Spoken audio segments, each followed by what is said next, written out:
The MLB Gambling Podcast on the Sports Gambling Podcast Network is brought to you by Fantasy. They're coming new customers, play just $5, get $100 bonus funds. Use promo code MLB SGPN.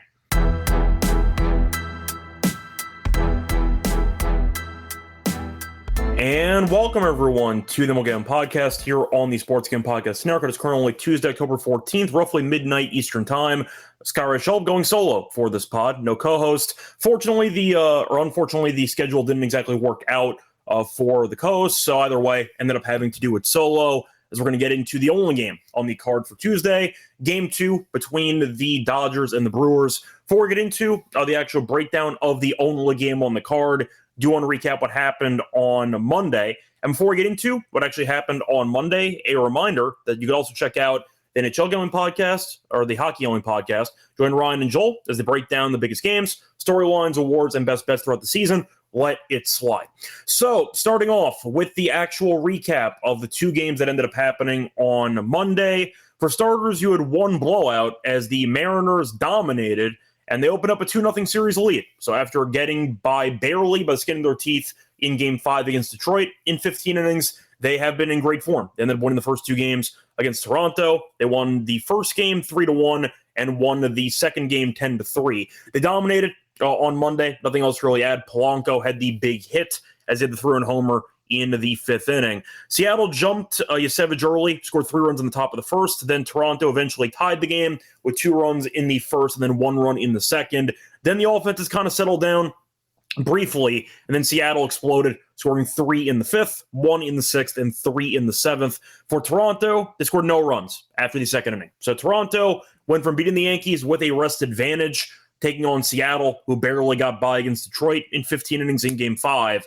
And they no-showed the 2 home games. Ended up getting outscored in those 2 home games by a total score of 13-4. So I'll start off with what happened in Game 2. Once again, Seattle's offense has been rolling, or at least it was rolling yesterday. Polanco's been great all series, had the big hit, and mainly the story has been Toronto's pitching staff being not very good. For the actual numbers here, Seattle ended up getting Gilbert, who started not very good. 3 innings, 3 runs, 2 of them being earned. Then the bullpen came in and gave up nothing. Bizzardo, Vargas, and Hancock each pitched 2 innings, and they gave up no runs. So once again, the bullpen did their part. For Toronto, really bad. Yasevich gave up 5 earned in 4 innings. Varland came in, gave up a run. Fluharty came in, gave up a run. Fisher came in, gave up 2 runs. And then Rodriguez came in, gave up a run. So each of the first 5 pitchers that came in for Toronto gave up at least 1 run. So the bullpen, after shutting down the Yankees, or at least I should say, in big spots, shutting down the Yankees, have been underwhelming so far in the series, and Seattle's been able to jump Toronto. So now that Seattle's up 2-0, am I saying the series is over? No. I'm not going to fully admit that the actual series is a wrap, because baseball, we know, can be very, very streaky, and we also know that home field doesn't matter much. For example, so far in the 3 games being played in the championship series for both leagues, the road teams won every game. Dodgers won Game 1 on the road, Seattle won Game 1 and Game 2 in Toronto on the road. Home field, not nearly as important as you think in baseball, and I do think Toronto is not officially dead. However, I have to point out Toronto showing their inexperience, because they beat the Yankees, and we ended up knowing that they were taking the celebration pretty hard after the victory against the Yankees, whether it involved the post-game, I'd say, quotes from the locker room, the champagne celebration. It felt like Toronto, I know you celebrate when you beat a rival, but it kind of felt like Toronto beat the Yankees and then coasted and kind of forgot there were 2 rounds left to play. That's at least the vibe that I'm getting, where Toronto kind of got complacent. They beat the Yankees, who were one of the rivals, of course, in one of the bigger postseason, I'd say, series wins they've had in 20, 30 years. And they had a home run on the leadoff batter in Game 1. And it kind of felt like Toronto thought they had it in the bag and then immediately fell down 2-0. So I'm not going to fully write off Toronto. I do think they can, in theory, come back in the series. Am I picking them to win this series? Not anymore. But I do think that Toronto might have, I'd say, celebrated too quickly, beating a flawed Yankees team instead of immediately turning focus to the ALCS. And it seems like Toronto has been kind of sleepwalking for the first couple games. But either way, Seattle, nice job by them. I question the offense. They scored 10 runs today, or yesterday, I should say. And we'll see how they do moving forward into Game 3. Not covering that, though, in this episode. That's going to be in the next episode. So moving on to the late game. This game was a lot closer than the Seattle game against Toronto because we had a 1-0 game enter in the ninth. And the offenses kind of got going a bit in the Dodgers game. Dodgers scored courtesy of a bases-loaded walk. And then you saw the Brewers almost come back, but Terang struck out the bases loaded to end the game. So for starters, got to mention the crazy double play. So you ended up seeing the Brewers have to deal with the bases loaded with Muncy up in the fourth inning with 1 out. Launched one to basically the wall, and you ended up seeing Frelick make a play. He ended up jumping, ball hit off the glove, hit the wall, and then he ended up catching it. So the ball was in play, yet somehow Milwaukee turned a double play and did not allow a run. They got the force out at home and then got another force out. So one of the weirdest double plays of all time. But you figure, all right, maybe with that happening, maybe it's meant to be for Milwaukee. Maybe they'll be able to take control momentum at home after the Dodgers squandered bases loaded 1 out on an all-timer double play. And Blake Snell said not so much. Blake Snell was basically perfect. Went 8 innings, gave up 1 hit, 10 strikeouts. For the record, he ended up picking off the guy who got the base hit. So Snell basically had a perfect game through 8 innings, and he was at 103 pitches. And Roberts said, you know what, we're good, and ended up pulling Blake Snell. Now, I understand that 100 pitches is now a certain threshold that most managers don't want to really cross over, which is why we have seen pitchers getting pulled earlier over the course of the season, and for the last couple of years, it's been the case. Having said that, Snell's in the middle of an all-time performance. Once again, 1 hit allowed, and he picked off the guy on first base. So nobody's reached second base the entire game, and Milwaukee can't do anything against him. Now, he's at 103 pitches. I know Sasaki, entering Game 1, was basically unhittable. I get it. Having said that, you should have let him start the inning. I'll start there. Snell was unbelievable, and they almost blew the entire game. Now, Sasaki didn't have it. Ended up getting a pop out for the first batter. Then it got dicey because he lost his command. Ended up seeing Bowers rope a double, and that actually resulted in a ground rule double to make it second and third. Then you ended up seeing Yelich walk. Then they brought in Trinan, and Trinan ended up... there was a sac fly by Churio. Yelich walked. They brought in Trinan, saw Contreras walk, and then you saw Terang dodge a hit by pitch, which in hindsight... not the best idea. If he got hit, it would have tied the game. But, of course, reflexes. Ended up seeing a curveball or a slider that almost hit him, ducked out of the way, and then swung at a pitch at his head to end up losing the game. So, first of all, I get Terang should have moved out. I get Terang should have been hit by the pitch, and yet he ended up moving out of the way, which was not the right move. It's reflexes. It's 80-plus miles an hour. I get it. But, of course, in hindsight, you got to let it hit you. I'll start there. Moving back, though, to Roberts, look, you got to let Snell start the inning. At the end of the day, when you're looking at a guy who's pitching like Sandy Koufax, a guy who's pitching like Bob Gibson, if you want to look at an all-time performance from any pitcher, you got to keep him in the game. I get 103 is 103, but damn, man, Snell should have been pitching in that 9th inning, and they almost blew the entire game. Now, it didn't matter in hindsight because the Dodgers won, so survived in advance. They're up 1-0 as they ended up winning Game 1 by a score of 2-1. But pulling Snell was absolutely egregious to me, and it almost came back to bite them. But you know what? I'll say the really bad managerial move by Murphy on the other end. Same thing happened in the Phillies series. You got to stop intentionally walking Ohtani. I understand Ohtani in the regular season is going to win MVP. He had 50-plus home runs, etc. He has a 138 batting average in the postseason. 138. And they intentionally walked him to load the bases to pitch to Betts. Now, I know Uribe is a solid pitcher. He can be wild, and he ended up walking Betts to score another run, which turned out to be the game-losing run because Milwaukee scored in the 9th inning but didn't tie the game. So the fact is, the same thing happened with Philly, did the same exact thing, and then you end up seeing Duran walk Betts with the base loaded to give up a run. So, look, I understand the logic is you want to force in every base. You want to potentially get a double play. At the same point, though, Ohtani's been so bad at the plate, you really can't afford to be giving him free passes. I get that he can burn you at any moment, but Betts is batting .333. Betts has been objectively good this postseason, a solid contact hitter as well, and you just walked him to let a wild pitcher face a great future Hall of Fame hitter with Betts, and I thought that was an insane choice. So that ended up coming back to bite Milwaukee because that was the run that put the game out of reach by preventing Milwaukee from tying the game in the ninth inning.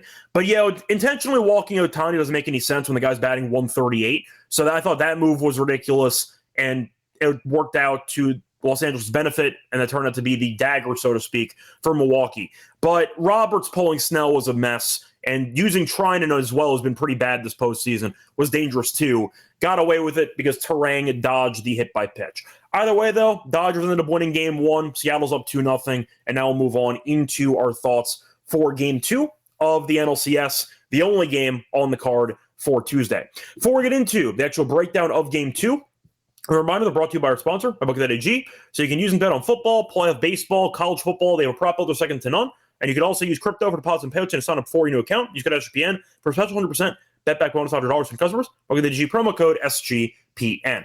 We're also brought to you by Novig, which is America's number one prediction market for sports, getting some great prices if you use Novig. Available 35 states. Download the Novig app. Get $50 when you spend just $5 if you use promo code SGPN to get on the actual Novig. Promo code SGPN to get a solid deal. Once again, get $50 when you spend just $5 if you use promo code SGPN. Welcome back, everyone, to the MLB Gambling Podcast. Finished going through the recap of what happened on Monday. Time to run into the only game preview for Tuesday, Dodgers versus Brewers game two. Now, Dodgers are up 1-0. They've officially stolen home field for the immediate future. We'll see if they can potentially win another road game. But either way, Dodgers up 1-0. Basically a must-win game for Milwaukee. I think we'd agree based on the talent the Dodgers have. Going to be tough to come back from 2-0 down. So, especially when you lose both home games. So, Milwaukee, kind of in must-win territory here. Dodgers definitely want to take the 2-0 lead, but if they end up losing this game, not the end of the world. For the actual pitching matchup, you have Yamamoto against Peralta. For the money line, Dodgers minus 125. Milwaukee's around even money. For the over-under, I see 7.5. Run line, Dodgers minus 1.5 is a plus 145. Milwaukee plus 1.5 is minus 175. Now, Peralta this season faced Dodgers a couple of times. So far this season, he was fine. 11 innings pitched, 2 wins and no losses, a 3.27 ERA. So 11 innings, he was overall pretty good. I'll see if he can do it again here in game two in a very big game for Milwaukee. Yamamoto, though, we know was very good in the early portion of the postseason as he ended up shutting down the Reds. 6 2/3, gave up no earned runs. Phillies, though, kind of got to him. 4 innings, 3 earned, 1 home run. So a mixed bag so far for Yamamoto in the postseason. His numbers against Milwaukee this season were objectively horrible. He made 1 outing, 2/3 of an inning, 5 runs allowed. So Yamamoto, not much of a sample here against Milwaukee, but it was, let's just say, not pretty the only time he faced this team. So you're looking at the pricing. I understand why Milwaukee is a dog in this game, because Yamamoto, we know, is the better pitcher. Just if you want to avoid any potential recent form, I do think Yamamoto, you could argue, is the better pitcher in general. Peralta was not great against the Cubs last start. Started game 4, went 4 innings, gave up 3 runs, all courtesy of the home run by Happ in the first inning. Settled down after that, but the point is both pitchers not exactly off great starts last time out. Now, I do think for the price, I understand why the Dodgers are favored, but I don't really want to take it with the Dodgers. The game in game 1 was very, very up and down, and I do think that Snell, of course, was the equalizer, or I should say the determining factor, because he was so good, Milwaukee's offense didn't do anything. I think they'll look better against Yamamoto, and I do think that Peralta should go pretty well in this outing. Now, Milwaukee burned a lot of relievers because they ended up using an opener for game 1. Priester came in and was actually good. 4 innings, no runs. They got Patrick in, gave up the home run to Freeman. Koenig came in, and you saw McGill, and you ended up seeing Uribe. So a decent amount of relievers actually did pitch for Milwaukee. I'm assuming if they double down, they might. They have an off day on Wednesday, so we'll see. The Dodgers bullpen, though, is basically fully intact. I know Sasaki pitched, and you ended up seeing Trenton for about 2 batters. But Snell gave the entire bullpen some time off. So if Yamamoto doesn't have it, maybe they pull him early. We'll see. But either way, I think for the actual pricing for this game, I understand why the Dodgers are favored. Am I taking the Dodgers? I am not. I think getting plus money for Milwaukee at home against Yamamoto, who was not good against Milwaukee in the regular season, and on top of that, he was not good in his last start. I think Peralta can bounce back after the bad outing in his last start against Chicago on the road. Now he's back at home. We saw him shut down the Cubs in that series at home. I think he should look sharp again. I'll go Peralta in this game at plus money. I think it's interesting.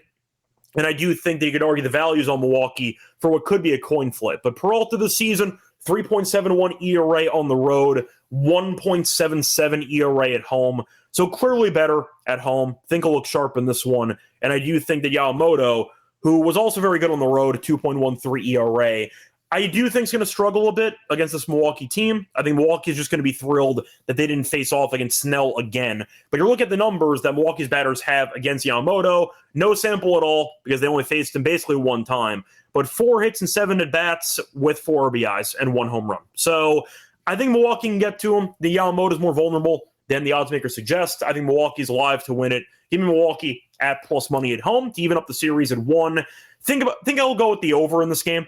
I do think that you're going to end up seeing Yamamoto and Peralta give up some traffic, and maybe 1 home run with guys on base is the, I'd say, decisive blow for the underbetters. But I'll go with the over in this game. I think that 7.5 does feel reasonable, but I think it's a bit low for me. I'll go with the over for this one. I see 7, actually. I'll take the over 7 at around minus 120 on Caesars. I'll take that before it moves. Give me the over, though, and give me the Brewers to get the job done in this game. Moving on, though, to player props for this game. So I'm going to start off with Yamamoto. I see his outs are set at 17.5. The over is minus 116. The under is set at minus 114. I'm going to go with the under. He had 12 outs against the Phillies in his last start. He was very good against the Reds in his first postseason start. Still got into some trouble in the first inning. Managed to get through it, but the Reds, I think we'd all agree in hindsight, were the worst playoff team out of the bunch. But Yamamoto, we saw against the Dodgers against the Brewers this season, got 2 outs. I don't think he's going to pitch that well. I do think Dodgers bullpen being pretty rested can give extra incentive to Roberts to lift him if he does end up struggling. But I think Milwaukee will have a better approach at the plate. I think that, simply put, Snell was too good. I think Milwaukee's offense will bounce back here. And Yamamoto, I think, can get into some trouble, can walk some guys, might see the pitch count climb. I'll go with the under 17.5 outs for Yamamoto. Think he'll pitch pretty well, but I see him going 5 and change. I don't see him going 6 full. Give me the under on the outs for Yamamoto at 17.5. Looking at the argument, though, for Peralta, I don't mind the under strikeouts for Peralta here. Strikeouts are at 5.5. He's been going over regularly. He has gone over 9 of the last 10. However, the Dodgers have been good against him. Dodgers only struck out 4 times against him in the last outing, struck out 7 times the time before that. But Peralta's actually struck out less than 5 guys in 3 of his last 4 starts against LA. So I actually don't mind kind of a contrarian under on the strikeouts for Peralta at 5.5. The under is plus 103 on DraftKings. I find that interesting that for a guy that's gone over this number in so far this season, he has gone over this number in 25 of 35 starts. The number's at 5.5. Feels kind of trappy. I think the Dodgers do a good job of making contact with Peralta. Pitch count might get a bit high. We know Peralta's pitch count can kind of get out of sorts. The Dodgers in game 1 only struck out 4 times. Seeing the ball quite well. Think they'll make some contact. Give me Peralta under on the 5.5 strikeouts at plus money as my contrarian play for him. Besides that, I think I'll go for another plus money play. I'm going to go with Pa has no hits at plus 115. Damn, he's been terrible so far this postseason. So for Pa has his numbers, Pa is so far in the postseason, he is batting it. I mean, it's absolutely disgusting. He has a batting average of 37. 37 is his batting average in the postseason. It is absolutely filthy. Looking at the actual numbers here, he is 1 for 27. 1 for 27 with a hit by pitch. It is not good. Now, I will point out he actually did help win the series for the Dodgers. He's the one who hit the ground ball back to the pitcher as the Phillies pitcher ended up airmailing the throw home. But Paz has been awful. 1 for 27, and I can get his no hits at plus money. I got to play that. Give me Paz no hits at plus 115. I think that's definitely worth something. Might get pinch hit for in this game. We'll see. But I do think that for a guy who's been that lost at the plate, plus money is something I have to play. And he actually came in. Actually, I'm trying to see if he ended up getting lifted in the game. He did not. He might be in this game coming up, but we'll see. In his career against Peralta, he's 0 for 7. So I like the idea of Paz being bad in head-to-head, being bad overall. I'll take the no hits there at plus 115. Anyway, this is going to wrap it up for game 2. I get the Brewers at plus money. I like the over 7, and I'll also go for some props. I'll go for the Yamamoto under outs, the Peralta under strikeouts, and the no-hit prop for Pods. It's going to wrap it up, though, for game 2. Before we get into the lock and dog picks, a reminder, they're brought to you by our sponsor, which is Underdog Fantasy. Play their pick'em entries, chance to win 500 times your entry. Pick higher or lower on your favorite player stats. Available for 10 different sports as well, so you can mix and match if you want to with baseball, football, basketball, hockey, you name it. They also have a new offer for new customers. Play just $5, get $100 bonus funds. Use promo code MLB SGPN. We're also brought to you by Rhythm. They're off to a great start in college football and NFL picks and props, giving away weekly cash prizes just for tracking your bets in the app. Track 5 bets of the same type of model that you build, and you can win $1K. So build a model, track 5 plays, and you can win $1,000. Use promo code SGPN25. You're now in the Rhythm app for a quarter off first month. That Rhythm, once again, promo code SGPN25 for a quarter off your first month. Welcome back, everyone, to the MLB Gambling Podcast. Finished going through my thoughts for Game 2. Time to move on into the lock and dog picks. For the lock, I'm going to run back the Yamamoto outs, actually. I'm going to go with the under at 17.5. Available at minus 114. I like the price. Yamamoto was really bad against Milwaukee in the regular season in the one outing. He only had 12 outs against Philly. It's also based on Snell. Snell was so good, most of the bullpen didn't get used. So the Dodgers could, in theory, unload the bullpen with a day off tomorrow. And I think you're looking at Yamamoto, who should go fine in this game. But I think if he gets into trouble somewhere in the 4th or 5th inning, don't be surprised if you end up seeing the Dodgers actually warm up some people in the bullpen, knowing that they have a chance to potentially take a 2-0 series lead. Yamamoto, for the pitches, at 113 against the Reds, 67 against Philly. So you could argue that maybe he's in a line to go for 100 again. I don't know about that. I think Milwaukee might make him work for it, and they can work some walks, can work some counts, but I think you're looking at Yamamoto, whose number is just a bit too high, going 6 full in Milwaukee. Still a tough place to play. I'll chalk up the Game 1 no-show to Snell being incredible. I think Yamamoto and his outs are a bit too high here at 17.5. Give me the under on his outs as my lock at minus 114. For the dog, once again, going to Paz, give me the no hits for him. I think it's a bargain at plus 115. He's had 1 hit the entire postseason for basically 2 and change rounds, and his no hits at plus 115. Over 7 lifetime against Peralta. Think there is some value with him being 0 for 7 in the head-to-head, and with him just being a mess at the plate all postseason. I'll go with the under for his hits at plus 115 as my dog. For my home run pick, who do I want to go with for this one? Because the only guy with a home run against Yamamoto was Vaughn, but he only faced 7 batters. So a bit tricky there. Let me see Peralta with his numbers. I could see him giving up a home run in this one. Peralta has allowed at least 1 home run in 6 straight starts. So I might go to Peralta there. Freeman has 1. Betts has 1. Will Smith actually has 1. And Ohtani has 2. Freeman had 1 in game 1. I'm annoyed at myself. I was going to pick him initially, and then I ended up switching to Ohtani. I'll go with Freeman, actually. I think Freeman might have got something going from game 1. I'll pick him again for game 2. I think it's a decent spot. I do think his home run price at 6-1 is very generous. Give me, once again, Freddie Freeman home run at plus 600 as my home run pick for game 2. Anyway, that's going to wrap it up for the show. Back once again for the Wednesday game tomorrow. Till next time, good luck to all of you and all of your bets. Bye, everyone.